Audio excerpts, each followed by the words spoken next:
Hello, everyone, and welcome to another episode of the IoT For All Podcast. I'm Ryan Chacon, and on today's episode, we are going to be focused on talking about the evolution of IoT, how AI is coming into the IoT space, impact on society that these technologies are going to have, privacy and security concerns, a whole lot of topics that I think you'll find a lot of value in. With me today will be David Lee, the CEO of Iveda. They are a company that is a provider in global solutions for cloud-based video AI research and surveillance technologies. If you are watching this on YouTube, please like this video and subscribe to our channel if you've not done so already. If you listen to this on a podcast directory, we'd really appreciate it if you'd subscribe so you get the latest episodes as soon as they are out. And last announcement is, if you have not already done so, our AI for All content has been released. So we have a podcast now with experts from all over the AI industry focused on enterprise AI, as well as a newsletter that is going out weekly and sometimes daily, depending on what's going on in the space. And the website is coming soon. So please check that out and subscribe to those channels as well if you're interested in AI. But other than that, let's get on to the episode. Troverlo Autonomo is rewriting the rules of asset tracking and data collection. No more chasing elusive devices or losing sleep over data breaches. Autonomo's unique background app ensures you stay in control even when devices go off the grid. It's scalable, platform compatible, and delivers a rapid return on investment. Visit troverlo.com, that's TROVERLO.com now, and harness the power of Autonomo to transform your IT department. Welcome, David, to the IoT For All podcast. Thanks for being here this week.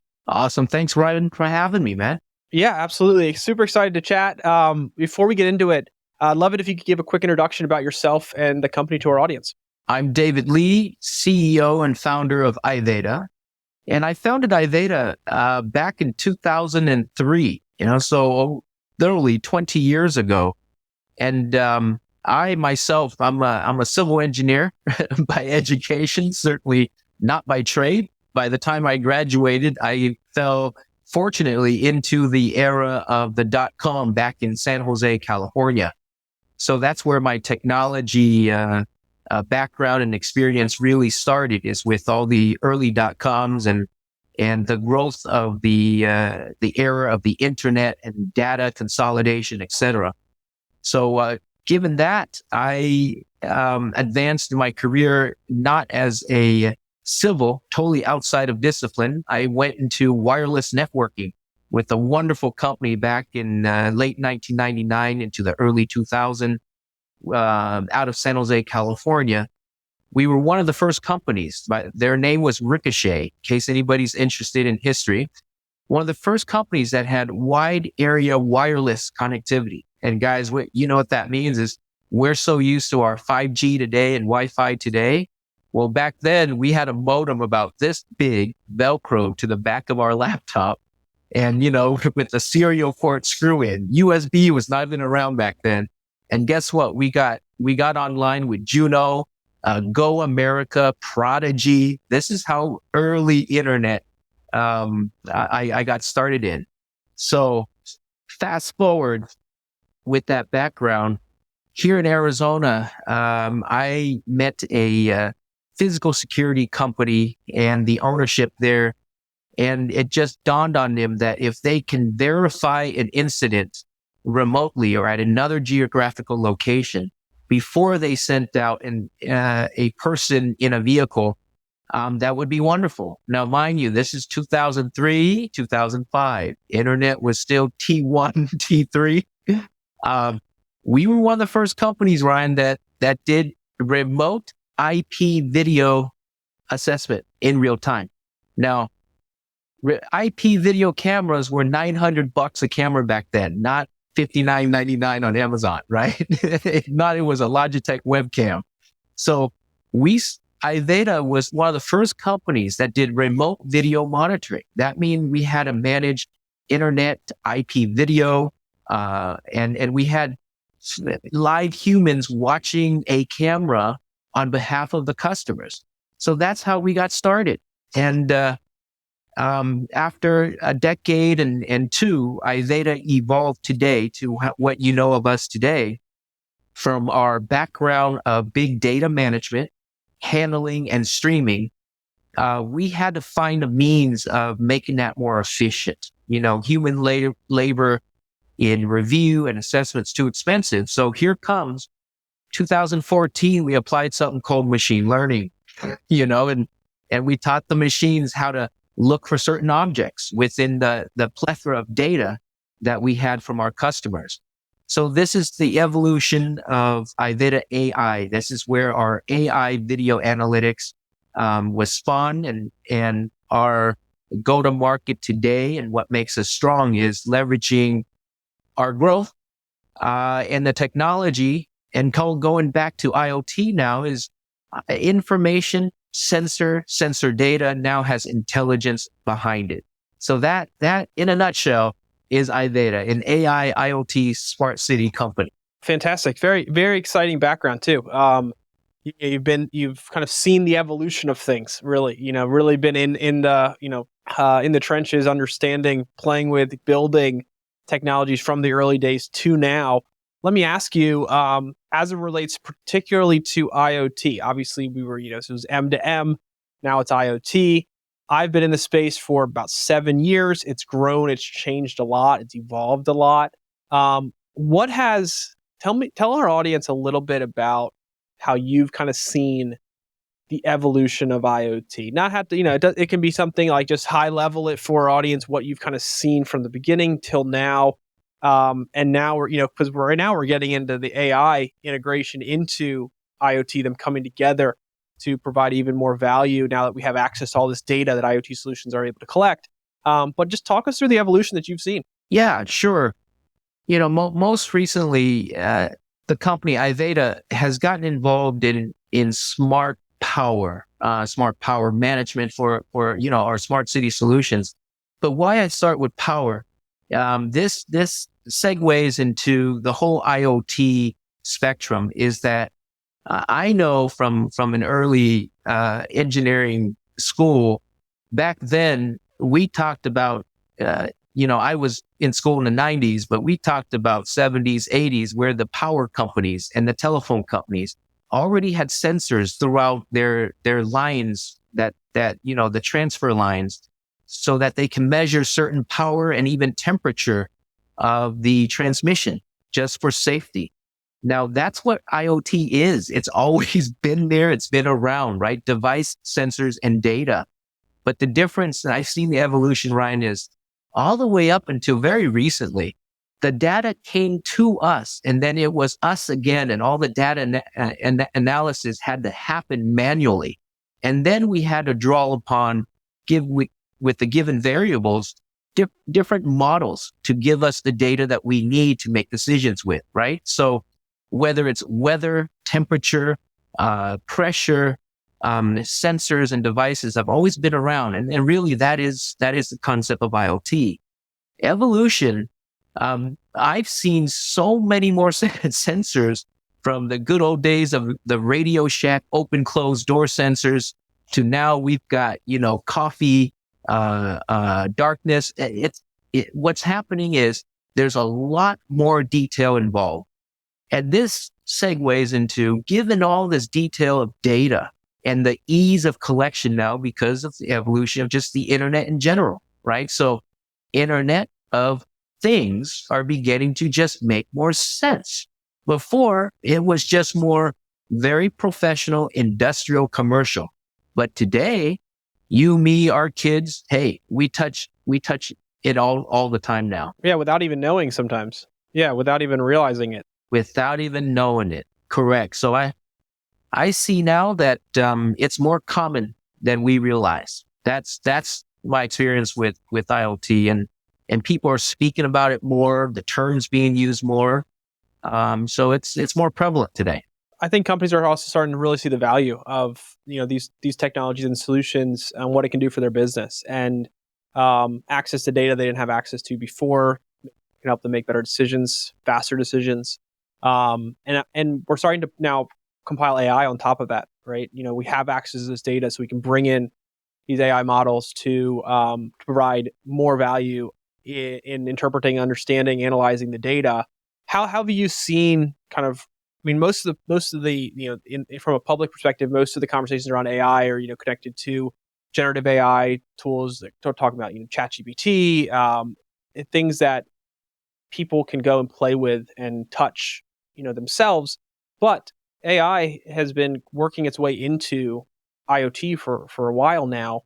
Where do you kind of see, or how do you kind of see AI coming into IoT and the impact that that has on society and the users of these devices, sensors, and solutions? I've got a great scenario I think that will help give our listeners or viewers a very clear real world perspective. From experience here, Iveda, the company, we have this solution called Iveda Care. Now, I'll try to break this down. It sounds fancy, but what it is, Ryan, is a kit that back in the day, we would probably use the term smart home. And I'll even go further. Radio Shack had door sensors, window sensors, alarm sensors, motion sensors, right? But if you take a collective of all these wonderful sensors and you just add on a little bit more like moisture, humidity, temperature, and you put this into a setting where you have a dementia care patient or just grandma, grandpa at home alone. In the past, these sensors only provided trigger alerts when something physically triggered each sensor. Temperature too high, door open, window closed, motion in a hallway.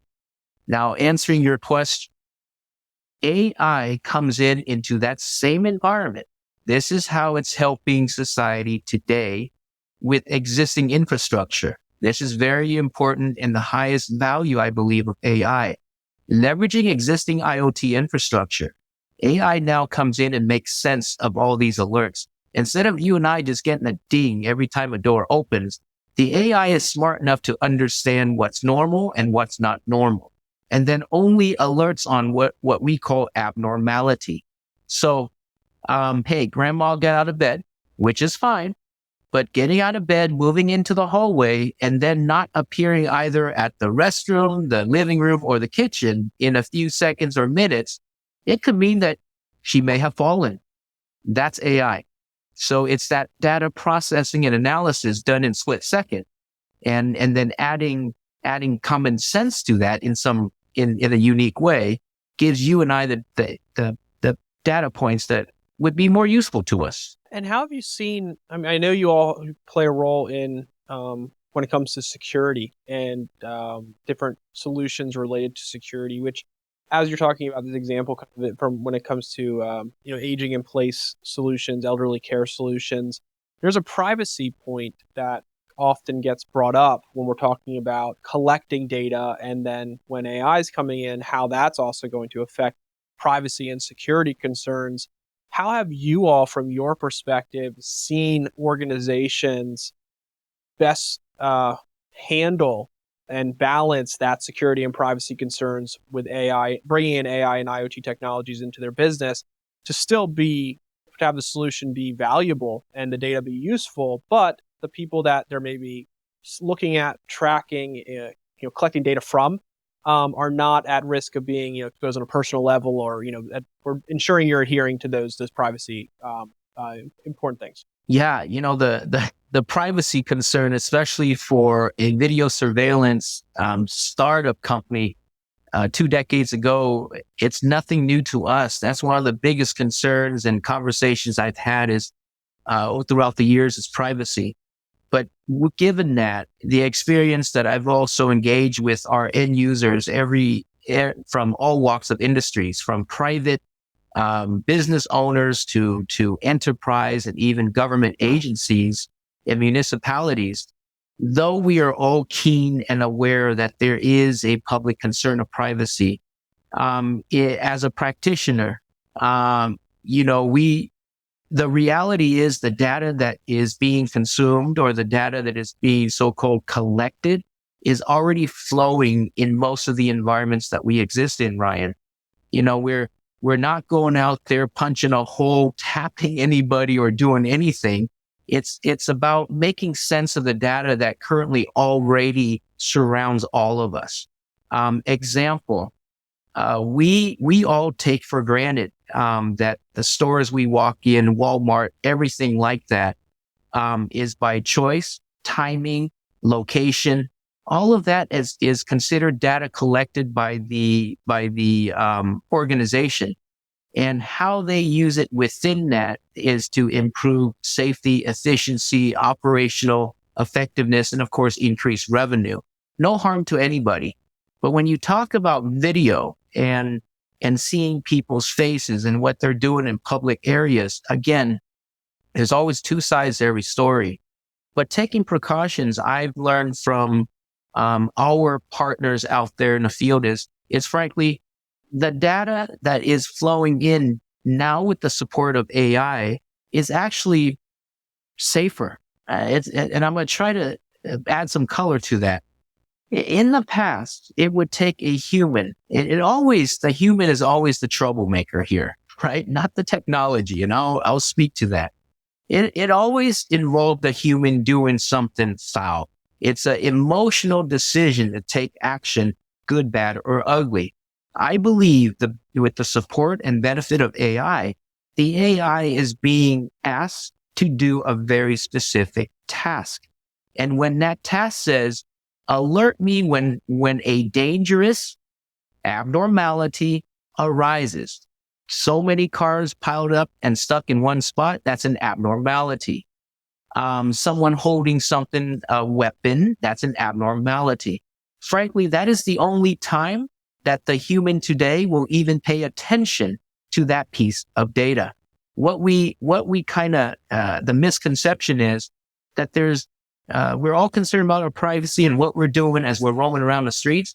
The reality is all the organization that I've engaged in the past 2 decades do not have enough time nor resource to care about us, Ryan. We all think we're so special and important. No one has enough time to be nosy. But then to be nosy, it is the human. So this is really awesome that AI can now support the monitoring of critical situations for safety, efficiency, and we can rely on that now more than we can a human. I know that's going to be a controversy, but that's reality that I'm seeing out there. I'm a total technology proponent. And let me ask you, so as we if you break out away from just security side of things when it comes to privacy, we also have been seeing obviously increased adoption in communities and cities where people live, right? And new technologies are being implemented to provide better experiences to the municipalities, to the residents of certain communities in these smart cities. Where are, from your perspective and the work that you all do, where are we right now with kind of smart city adoption, but also I guess education for those who are interacting with these new solutions, whether it's the user or the residents and citizens of these communities, understanding their value, understanding kind of what they do, why they're there, and how it's hopefully providing a benefit? That's a big question. I'm going to try to encapsulate it here. Smart city adoption, I would have to say smart city awareness is picking up dramatically. Adoption is still at a not so favorable pace right now, in my opinion. And there's nothing wrong with that. And what that means is, you asked about education. That's very important. Educating the stakeholders and practitioners, I think that's ramping up. The builders, the parties that are deploying the technology and the applications, I think that that group is now more aware. More aware means that they finally today understand the technology that is involved and the applications that do take place in order to formulate a valuable end result of some kind. Now, I'm encapsulating a lot, but where this goes is this. We say smart city. In order for a city to be smart, all of its segment of existing infrastructure, the roads, the gas lines, the power lines, the water lines, everything that we see from street lights, air conditioners in our buildings, automatic doors that open at Disneyland, etc. Do you know all of that is censored, accessible, IoT, all interconnected? Once they're truly interconnected, again, it's nothing new for we, the citizens. It's already there. It's in existence. The benefit now is a smart city becomes smart when it can gather all of this data that's already flying among us. I'm going to come back to that story. The sensors are already submitting information somewhere. It's best that if a city is receiving this information and data, that they have some means of organization, or else it would be useless to you and I as citizens of the city. Some fear that if a city has all this information, they'll know all our movement. No, they don't care about who you and I are. What we're caring about is the community at large, the whole. So once we have temperature, once we have weather, we have traffic conditions, where it piles up, where it's light, we as drivers and as citizens, we sit in traffic and go, oh my God, why are they doing construction now? Can't they do it at night? Man, why don't they expand this? All the things that we complain about, a smart city truly is designed to reduce those types of burdens on us if we give it a chance. So where I see smart city evolve, I've been out of country in Southeast Asia, Middle East, Africa. And you know what? The foreign countries, developing countries I see are adopting smart city at a much more rapid pace than we, the developed nations. Why is that? It's an obligation. Traffic sucks. Infrastructure sucks. They cannot build new. No one can build new. So you have to take advantage of existing infrastructure and the old adage, work smarter, not harder. So these countries are obligated to work smarter in order to fulfill the services that is required by the citizens to do more and be more safe. So adoption here in the States, it's slow. But I think awareness is highly increased. And because of that awareness is where we're getting the question of, oh my gosh, privacy issues. There's always going to be a group that has an issue with change. Each municipality is so different when it comes to budget, resistance to new technology adoption. So it is tough, I think, for us to see I understand why adoption has been slower than I think we wanted it to be when it comes to smart city solutions. But it's important for people to know that these are oftentimes built with the best intentions in mind, to make the experience better, to collect data without having to bother the citizens of the community, and have access to data that they can make decisions more quickly to, again, improve that experience for the people who are living day to day. So it's been a topic that's come up ever since I kind of joined the IoT world. Just seeing the evolution of smart cities, yes, I feel like it has not grown as quickly as some anticipated, but still very optimistic on what can be done and what this can do for the quality of life in different communities. Quality of life is the biggest selling point, right? And the biggest marketing words that we hear. But on the back end, someone that's working to actually deploy this technology, again, I speak with you only from the experience that I have. Where the industry's going, where the conceptual thoughts are going is one thing.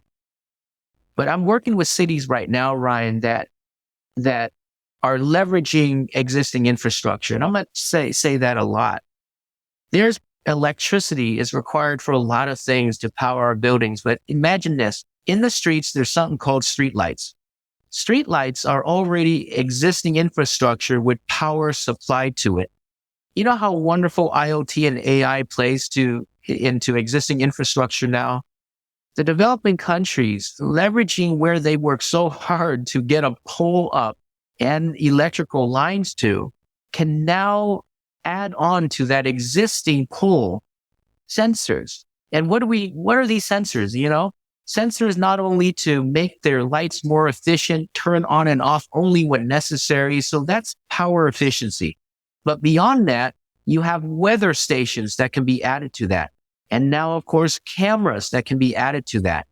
Behind all these IoT sensors and video systems, the system now will help citizens that existing infrastructure has just increased better traffic flow information and management. It just increased public safety by having the public understand that these cameras here are protecting you day and night, and officers have access to them rather than walking off in a boondock somewhere. So that little example of how a smart city deployment or implementation can almost immediately enhance the lives of the local existing citizens, not just general concepts. So I'm a big proponent for that. I've seen it. And then there are cities that experience a lot of flooding in major weather that we don't experience here too often. Well, it is that sensor. It is that same smart city sensors that can now detect abnormalities that say, hey, this street will be flooded in X amount of hours. This is where technology comes into play that has a very direct impact to the benefits of a citizen. So that's why you want a smart city. And for the little things I just described to you, there's so much more. Your point about the light fixtures in the existing infrastructure has been something that has definitely come up before. And not just for different sensors, but also for gateways to expand coverage and to, I know we'll talk to people in the LoRa world, and they talk about different deploy LoRa gateways and connectivity to a town, to a city, and using those light fixtures as places to expand coverage. So it's a great idea to utilize that existing infrastructure to do exactly what you're saying, which is to allow multiple solutions to be deployed to collect more data to do things that are better for everyone involved. It's a very interesting space to follow and continue to see new cities adopting different technologies and bringing them into their citizens' lives and improving things across the board. You brought up a good point. Yes, instant enhancement of communication and internet access, right? Just adding on to the wireless topography without relying on the cellular signal that may not reach all the rural communities. So that's another great immediate benefit as well. You're right. David, I really appreciate you taking the time to do this. This conversation, you shed some light on some very important topics and had great insights to share with our audience. The last thing I want to ask you before I let you go is for our audience who wants to learn more about what you all have going on, maybe follow up on this discussion, chat further, what's the best way they can do that? I think the easiest way is to go to iveda.com, IVEDA.com. And as far as application to learn more, I suggest not just going to the website and traditionally looking at products, that our audience looks at some of our press announcements within our website. Because within those announcements, we'll provide the real world perspective and applications and work being done leveraging IoT and AI. So I invite everybody to do visit and look at those. Fantastic. Well, David, thanks again so much for taking the time. Really appreciate it, and excited to get this out to our audience. Thank you, Ryan, for having me, man. It was fun.